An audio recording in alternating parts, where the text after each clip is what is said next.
அடுத்ததாக பார்க்கக்கூடிய ராசிக்காரர்கள் சிம்மம். சிம்ம ராசிக்காரர்களுக்கு மேல்மலையனூரும் அலமேலு தாயார் என்று சொல்லக்கூடிய பத்மாவதி தாயாரும் அற்புதம்.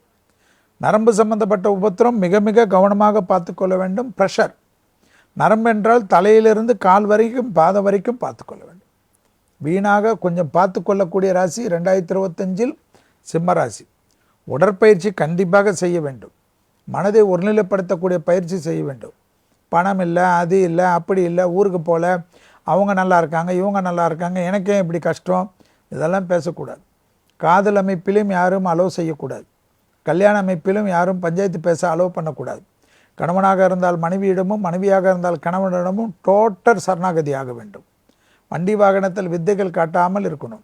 நான் வண்டியே ஓட்டுறது இல்லைனாலும் பின்னாடி உட்காந்துட்டு போனாலும் கவனமாக இருக்கணும். முன்னாடி ஓட்டுறவர் அவர் தப்பிச்சுப்பார், நீங்கள் மாட்டிப்பீங்க. வண்டியில் 2 வீலர் 4 வீலர் எல்லாத்துலேயும் சேஃப்டி மெஷர்ஸ் அதிகமாக போக்க வேண்டும்.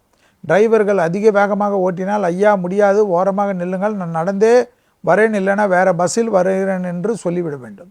அதுபோல் இருக்க வேண்டும். ஃப்ளைட்டில் போனால் எப்படி என்று குதர்க்க கேள்வி வேண்டாம். நான் சொல்வது 2 வீலரிலும் 4 வீலரிலும் இருக்கக்கூடிய விஷயங்கள் என்பதை ஞாபகத்தில் வைத்துக் கொள்ளுங்கள். சிம்ம ராசிக்காரர்கள் பிள்ளைகள் விஷயத்தில் இந்த வருடம் நீங்கள் சரி செய்யவில்லை என்றால் எப்பொழுதும் செய்வதற்கு கஷ்டமாகிவிடும். அதே போல் குடும்பத்தில் அந்யோன்ய குறைபாடு இல்லாமல் பார்த்து கொள்ள வேண்டும்.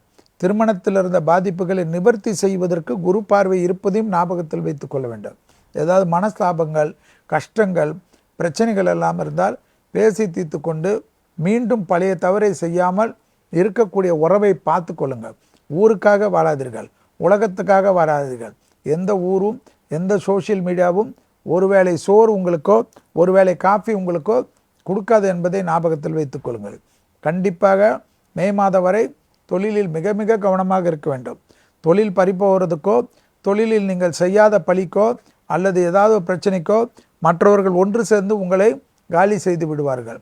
மே மாதத்துக்கு பிறகு தொழில் அமைப்பில் படிப்படியாக முன்னேற்றம் ஏற்படுவதை சரி செய்து கொள்வதும் அதுவரை பொறுமையாக இருப்பதும் சிம்மத்திற்கு அதிக முக்கியம் என்பதை ஞாபகத்தில் வைத்துக் கொள்வது அற்புதமான அமைப்பு என்பதை ஞாபகத்தில் வைத்துக் கொள்ளுங்கள். ஜென்மத்தில் கேது வருவதும், 7ஆம் இடத்தில் ராகு வருவதும், அஷ்டமத்தில் சனி வருவதும் 3 கிரகங்கள் உங்களுக்கு எதிரான ஒரு அணியில் திரள்கிறார்கள்.